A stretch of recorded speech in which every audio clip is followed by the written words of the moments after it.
Hello.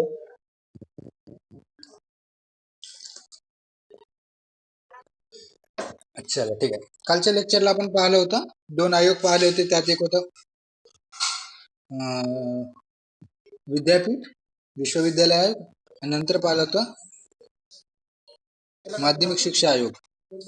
आता प्राथमिक शिक्षा आयोग विषयी माहिती बघू आजच्या लेक्चरमध्ये.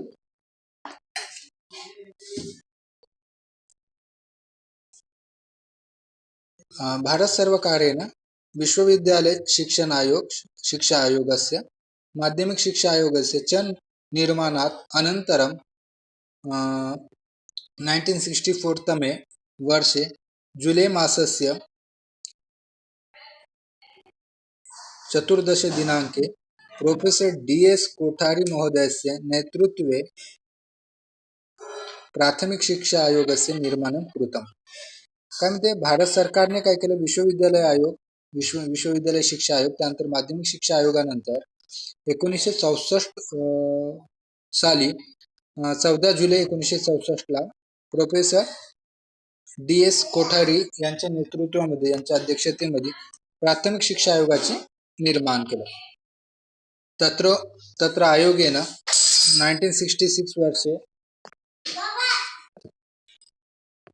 दिनांके दत्ते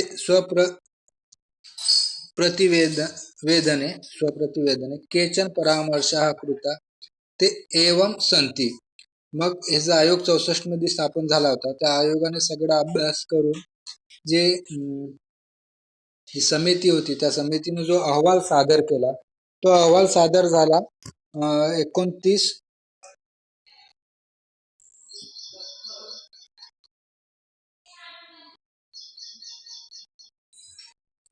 कटला आहे का काही, यांनी महिना नाही दिला, महिना द्यायला विसरले का. 29 तारीख दिली आहे फक्त, पण कोणत्या महिन्याची तारीख हे इथे काही मेन्शन केलं नाही.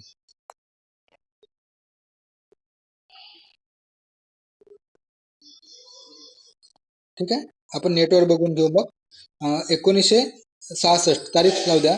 1966 मध्ये म्हणजे 64 ला जो निर्माण झाला होता, 14 जुलै 1964 मध्ये जो प्राथमिक शिक्षा आयोग निर्माण केला, त्या कोठारी आयोग, याला कोठारी आयोग देखील असं म्हणतात. परीक्षेत ऑब्जेक्टिव्ह तुम्हाला विचारलं जाऊ शकते की कोठारी आयोग कोणत्या स्तराशी संबंधित आहे. मग विश्वविद्यालय स्तराशी संबंधित आहे, माध्यमिक शिक्षाशी संबंधित आहे, की प्राथमिक शिक्षेशी संबंधित आहे, की तिघांशी संबंधित आहे, असा प्रश्न तुम्हाला एक प्रश्न राहू शकतो UPSC MPSCच्या परीक्षेमध्ये, सेंट्रलच्या पण परीक्षेमध्ये. या व्यतिरिक्त कोठारी आयोगाची स्थापना विचारली जाऊ शकते, दिनांक सहित विचारेल किंवा मुक्त वर्ष विचारेल, 14 जुलै 1964. किंवा तिसरा प्रश्न असा विचारला जाऊ शकतो की प्राथमिक शिक्षा आयोग जो नेमण्यात आला 1964 ला, त्या आयोगाचे अध्यक्ष कोण होते. मग ते प्रोफेसर DS कोठारी. ठीक आहे, एवढं तुम्हाला 3 प्रश्न. हा पाहिलं का नेटवर. इथे मग ते त्यांनी जून मासस्य शब्द सुटला त्यांच्याकडून. ठीक आहे, ते करेक्शन करा. 29 जून 1966. ठीक आहे. आता यांनी काय काय त्या समितीने जो अहवाल, कोठारी समितीने जो अहवाल सादर केला, त्या अहवालाचे काय उद्दिष्ट आहे ते पुढे सांगत आहे. ठीक आहे, पहिले शिक्षा या उद्दिष्ट, शिक्षेचं उद्दिष्ट. मग शिक्षा तादृशी स्यात् या मानव जीवनस्य आवश्यकता या आकांक्षा च सह संबंधाः सामाजिक आर्थिक सांस्कृतिक च परिवर्तनम आनेतुं समर्था स्यात्. म्हणजे शिक्षा कोणती पाहिजे, मग शिक्षेचं उद्दिष्ट काय, एज्युकेशनचं काय महत्व, तर त्या एज्युकेशन मधून, प्राथमिक शिक्षणातून काय महत्व साध्य झालं पाहिजे. मानव जीवनाची आवश्यकता आकांक्षाच्या सह, म्हणजे मानव जीवनामध्ये जे आवश्यक आहे, जे आपल्या आकांक्षा, आपल्या अपेक्षा आहे, त्यांचा जो संबंध ज्याच्याशी आहे, मग तो सामाजिक जीवनाशी आहे, सामाजिक परिस्थितीशी आहे, आर्थिक जीवन, आर्थिक परिस्थिती, सांस्कृतिक जीवन किंवा सांस्कृतिक परिस्थिती यांचं परिवर्तन. म्हणजे आपलं डेव्हलप व्हायचंय, म्हणजे शिक्षणातून आपण डेव्हलप झालो पाहिजे, एज्युकेशन घेता त्यातून आपला स्तर उंचावला पाहिजे. मग ह्या सगळ्या स्तरावर, म्हणजे सामाजिक स्तरावर आपलं नाव लौकिक झालं पाहिजे, आपल्या शिक्षणाचा फायदा समाजाला झाला पाहिजे, ठीक आहे, ना केवळ संकुचित. आर्थिक दृष्ट्याही आपल्या शिक्षणातून हातभार लागला पाहिजे, म्हणजे आर्थिक स्तरीकरण झालं पाहिजे आपलं देखील आणि आपल्या समाजाचं देखील. सांस्कृतिक परिवर्तन परत शिक्षणाचं मुख्य उद्दिष्ट आहे. तर हे परिवर्तन झालं पाहिजे याच्यासाठी काय, शिक्षण असं पहिलं उद्दिष्ट शिक्षणाचं कोठारी आयोगाने सांगितलं. नंतर राष्ट्रीय लक्ष्य साधयितुम, ते तो साधयितुम पाहिजे, साधयितुम च उपकारिणीसात, आणि शिक्षा राष्ट्रीय लक्ष्य साधण्यासाठी देखील उपकारक उपयोगी पडलं पाहिजे शिक्षण. आता राष्ट्रीय लक्ष्य काय, तर राष्ट्रीय लक्ष्य म्हणजे राष्ट्राची उन्नती, म्हणजे आपल्याकडून जे शिक्षण घेतात, शिकतात, तर त्या एज्युकेशन घेणाऱ्यांनी राष्ट्रहित जपासलं पाहिजे, राष्ट्रहितार्थ काही काम केलं पाहिजे. मग ते काम करण्यासाठी शिक्षण महत्वाचं, आणि त्या हिशोबाने प्राथमिक स्तरावर ते जे काही बालकडू आहे ते देणं गरजेचं आहे. ठीक आहे, हे उद्दिष्ट या समितीचं आहे. माझा आवाज तुम्हाला ब्रेक होत असेल, कमी जास्त होत असेल, कारण की लाईट डिम लाईट आहे आणि वायफाय थोडा कमी जास्त होत असल्यामुळे तेवढं एक ऍडजस्ट करा. व्हिडिओ तयार होत आहे, तो व्हिडिओ मी तुम्हाला ग्रुपवर टाकतो, म्हणजे थोडा जरी ब्रफ झालं किंवा ब्रेक झालं तरी ते तुम्ही नंतर व्हिडिओ पाहिला तर समजून येईल. जर आवाज ब्रेक होत नसेल तर मग गुड. नंतर संरचना, शिक्षणाची संरचना. मग बघा, पहिलं माध्यमिक शिक्षणाने एक संरचना सांगितली होती, विश्वविद्यालयाने एक संरचना, आता प्राथमिक कोठारी आयोगाने, याच्यावर एक ऑब्जेक्टिव्ह तुम्हाला होऊ शकते की कोठारी आयोगाने सांगितलेली शिक्षणाचे स्तरीकरण. शिक्षणाचं स्तरीकरण काय, 10+2+3, जे आपलं रेग्युलर आहे, आपण आता एवढे वर्ष तुम्ही ज्या शिक्षण प्रणालीत आहात ते आहे हे स्तरीकरण. ठीक आहे, बघा संरचना कशी आहे. राष्ट्रीय स्तरे शिक्षाया नवीना संरचना विविधेही विकल्पेही संपन्ना भवेत, म्हणजे राष्ट्रीय स्तरावर शिक्षणाची नवीन संरचना करण्यात आली. ती कशी आहे, 10+2+3 इति संरचना या अनुसार सामान्य शिक्षा 10 वर्षांनी, उच्च माध्यमिक शिक्षा वर्षद्वयम, स्नातक स्तरीय उच्च शिक्षा वर्ष त्रयमच्या स्यात. म्हणजे 10+2+3 ची संरचना इथे सांगत आहे. सामान्य शिक्षा म्हणजे सगळ्यांसाठी कॉमन नाही ना, आपण पाहिलं की 10 पर्यंत आपण सगळे कॉमन शिकलो. हा, फक्त आपला मीडियम वेगवेगळं असेल, कोणी स्टेट बोर्ड, सगळे जर आपण स्टेट बोर्ड मध्ये शिकलो असेल तर कोणी इंग्लिश मिडियम मध्ये शिकलं असेल, कोणी हिंदी मिडियम, कोणी मराठी मिडियम मध्ये, कोणी सेमी इंग्लिश मध्ये शिकलं असेल. पण स्टेट बोर्ड मध्ये पुण्यातलाही विद्यार्थी शिकतो तेच शिकतो जो आपल्या चंद्रपूरचा शिकतो. हा, सीबीएसई बोर्डचा जे आहे, जो पोरगा इथचा जो शिकतोय आपल्या चंद्रपूरमध्ये, जो पोरगा किंवा भामरागडच्या एखाद्या सीबीएसई शाळेमध्ये जो मुलगा शिकत आहे, तोच अभ्यासक्रम सीबीएसईच्या दिल्लीतल्या एखाद्या शाळेतला, जिथे सीबीएसई स्कूल आहे, तिथचा मुलगा शिकत असेल.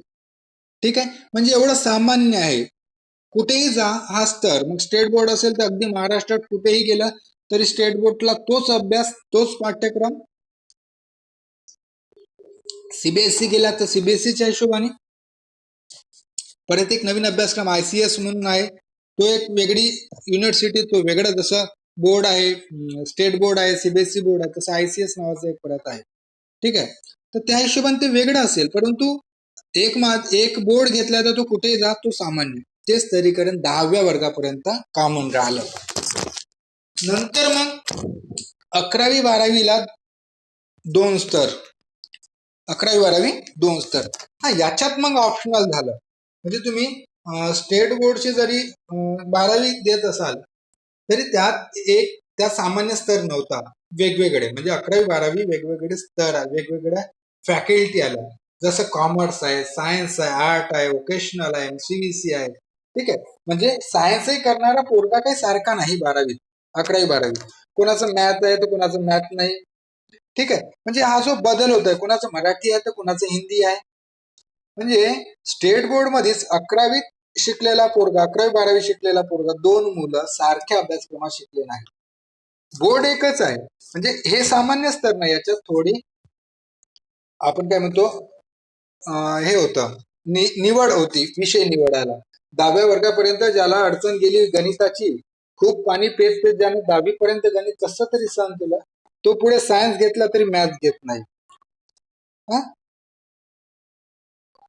आणि ज्याला कायम इंग्लिशची भीती होती तो भानगडीतच नाही पडला सायन्स कॉमर्सच्या, तो सरळ म्हणजे आपला आर्ट. बरं 11वी आर्टला येते, कारण की एक विषय कसा तरी तो करून काढेल इंग्लिश, पण बाकी त्याला जड जाते. म्हणजे स्तर काय होते, 2 स्तर 11वी 12वी आणि मग 3 स्तर स्नातकसाठी. स्नातक म्हणजे डिग्री. ठीक आहे. तर हे 3 स्तर हे जे 15 वर्षाचं एज्युकेशन सांगितलंय कोठारी आयोगाने सांगितलं. 10+2+3 10 वर्ष 1 ते 10 पर्यंत सामान्य सगळ्यांसाठी सारखं. 11-12वी 2 वर्ष जे सगळेजण आपापल्या इच्छेनुसार अभ्यासक्रम निवड करू शकते, आणि 3 वर्ष पुढं ऐच्छिक आपापल्या हिशोबाने विद्यार्थी निवडू शकते. एकाच महाविद्यालयातला विद्यार्थी ग्रॅज्युएट होतोय, BA होतोय, BSc होतोय, BCom होतं, पण त्यांचे विषय वेगवेगळे राहते. फक्त कॉमन विषय जे ते राहतात ऐच्छिक वेगवेगळे राहते. ठीक आहे, हे स्तर आहे. मग लक्षात येते, समजत आहे? ओके ओके, ठीक आहे. नंतर अध्यापक स्थिती. अध्यापकाची स्थिती काय आहे, तर मग आयोग शिक्षण व्यवसायस्य समउन्नतये शिक्षकानां आर्थिक सामाजिक व्यावसायिक स्थितीनां सुधारणं कृत्वा प्रतिभावतां तरुणानाम् आकर्षणं कार्यम् इति परामर्शं प्रदाय. वेतनमान च शिक्षक स्तर अनुगुणं परिकल्प्य काले काले तत् वेतनमान परिवर्तयितुं च आयोगेन सूचना दत्ता. म्हणजे आता शिक्षणाचाही दर्जा, म्हणजे अध्यापक रचना तर सांगितली आहे, पण त्याच्यात परत अपडेशन दिलं आहे की शिक्षकाला त्याचं शिक्षण व्यवस्थित राहावं, म्हणजे तुम्हाला मुलांना व्यवस्थित शिकवावं, तर मग तो समाधानी असा म्हणून त्याच्या पेमेंट मध्ये काय झाली, वेळोवेळी वृद्धी करण्यात आली. ज्याला आपण स्केल म्हणतो, स्केल तर बदलत हे राहते, त्याला परत नाही का वित्त आयोग, कोणाचा पेमेंट 7व्या वित्त आयोग याचा राहते, त्याला काय म्हणतात, एक शब्द आहे, वित्त आयोगच म्हणतात, चांगला शब्द आहे, लक्षात येईल मला, पेमेंटच्या हिशोबाने राहतो. आता सेंट्रल मध्ये बहुतेक 10वा की 11वा चालू आहे. स्टेट मध्ये काही जणाला 7वं लागू आहे, तर काही जण 4थ्याच्याच हिशोबाने चालले. ठीक आहे. तर ते सुधारणा व्हावी, सामाजिक व्यावसायिक आर्थिक याच्यामध्ये दर्जा उन्नत व्हावा, याच्यासाठी शिक्षकाला वेळोवेळी अपडेट आणि अनेक कोर्सेस शिक्षकासाठी फ्रेश कोर्स, ज्याला रिफ्रेशर कोर्स म्हणतो, असे कोर्स आहे, आत्ताही आहेत. म्हणजे प्राध्यापक झालं तर रिफ्रेशर कोर्स असतात प्राध्यापकांसाठी पण. ठीक आहे. शिक्षकांसाठी रिफ्रेशर कोर्स असतात. TOT कार्यक्रम असतात, ट्रेनिंग फॉर ट्रेनर म्हणून, म्हणजे जो ट्रेनिंग देतो त्यालाही ट्रेनिंग देण्याचे कार्यक्रम राहतात. ठीक आहे. TOT सारखे कार्यक्रम राहतात. हे सगळी काय होते, शिक्षकाचा दर्जा उंचावण्यासाठी होणारे. आम्ही सांगितले की वेळोवेळी त्या गोष्टी झाल्या पाहिजे, आणि कालांतराने वेतनातही परिवर्तन, जसं जसं गरज आहे तसे तशी वेतनामध्येही काय केलं पाहिजे, परिवर्तन दिलं पाहिजे. नंतर अध्यापकांना प्रशिक्षण, शिक्षकांना प्रशिक्षण. प्रचलितां प्रशिक्षण संस्थांना प्रमुखान दोषान निवारयितुं आयोगेन उपाय दत्ता. आणि मग अध्यापक म्हणजे जे शिक्षक आहेत त्यांनाही प्रशिक्षण देण्याचं असावं, प्रावधान असावं, जेणेकरून ज्या काही दोष आहेत, म्हणजे शिक्षक शिकवताना लक्षात येते की इथे दोष आहेत, मग जेव्हा प्रशिक्षण दिलं जाते त्यावेळी ते दोष दूर केले जातात, त्या गैरसमजीत काय केल्या जातात, दूर केल्या जातात, आणि जो हेतू अभ्यासक्रम डिझाईन करण्यामागचा आहे तो हेतू त्या प्रशिक्षणात सांगितला जातो. नंतर पाठ्यक्रम. आयोगेनं प्राथमिक माध्यमिक शिक्षक पाठ्यक्रम चतुर्धा विभाज्य स्पष्टीकृत यत निम्न प्राथमिक स्तरीय माध्यमिक स्तरीय उच्च माध्यमिक स्तरीय इति तत्र सर्वत्र भाषा गणित विज्ञान वातावरणस्य अध्ययन इति विषया स्युः. आता पाठ्यक्रम कसा असावा? आयोगाने 4 स्तर पाठ्यक्रमाचे केले आहे. कोणते? एक निम्न प्राथमिक, एकदम प्राथमिकच्याही खालचा, ज्याला आपण नर्सरी वगैरे म्हणतो, बालवाडी. मग प्राथमिक स्तर, माध्यमिक स्तर, उच्च माध्यमिक स्तर असे 4 स्तर केले. आणि त्या सर्वत्र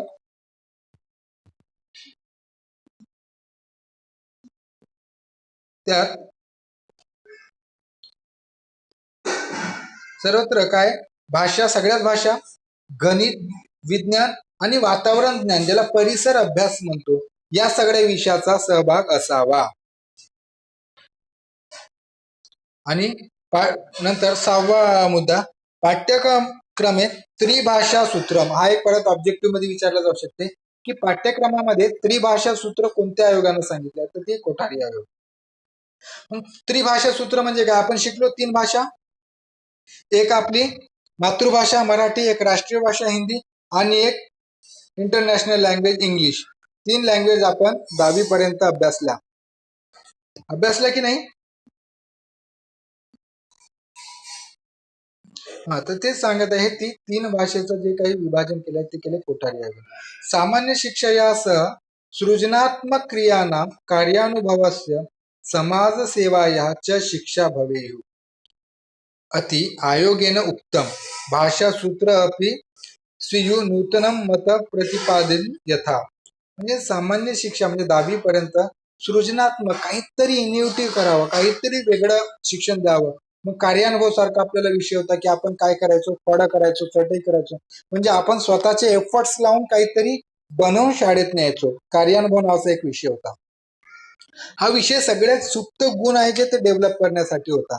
आता कार्यानुभव तर नाहीच आहे. आता प्रोजेक्ट जे देतात ना शाळेमध्ये, शाळेतले प्रोजेक्ट जेव्हा आम्ही शाळेत होतो तेव्हा आम्हाला जेव्हा कार्यानुभव मध्ये काही करून आणायला सांगायचे तर आम्हाला कुणीच मदत नव्हते करत झाली. आम्हीच मुलं काय करायचो, त्या गोष्टी तयार करायचो, अगदी टाकाऊ वस्तूपासून किंवा फुकट. रुपया देखील कधी आम्ही त्या आमच्या प्रोजेक्टला लावला नाही. मग फळं बनवायचे असेल तर मातीचंच फळं बनवून न्यायचे. मग त्यात टरबुजाची फोड असेल, आंबा असेल, लिंबू असेल, कलरही आपण घरगुती जे आहे, जे उपलब्ध आहे, असं काही विकत घेऊन वगैरे काही आम्ही ते खर्च केला नाही कधी. पण आता शाळेत देऊ द्या बरं, प्रोजेक्ट देतात आणि तोच शिक्षक तेच सांगतात की हा जो प्रोजेक्ट आहे तुम्हाला या स्टेशनरी बुक मध्ये रेडीमेड मिळेल, जर तुम्हाला त्रास नसेल करून घ्यायचा तर. या झेरॉक्सच्या दुकानात जा, तुम्हाला सगळं व्यवस्थित मिळेल. या इंटरनेट कॅफेत जा, तुम्हाला ऍज इट इज प्रोजेक्ट बनवून मिळेल. म्हणजे प्रोजेक्टचा हेतू आता बदलला. पूर्वी जे कार्यानुभवात प्रोजेक्ट असायचे, ज्या गोष्टी असायच्या त्या खरं अनुभव देणाऱ्या असायच्या. आता काहीच नाही. आता केवळ आणि केवळ सबमिशन आहे, एका शब्दाच्या भोवती सगळं फिरत आहे. कुठूनही बनवा, कोणीही बनवून घ्या, फक्त सबमिट करा. सबमिशन मात्र त्याच मुलाने केलं पाहिजे जो शिकत आहे.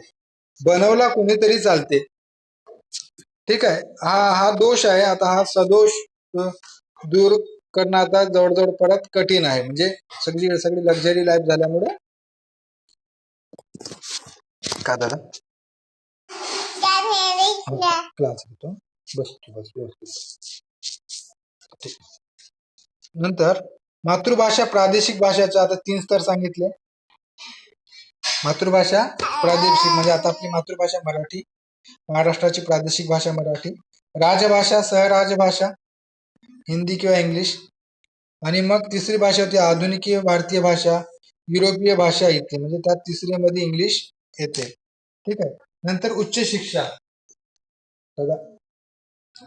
शेवटचा आहे 7वा स्तर, उच्च शिक्षा.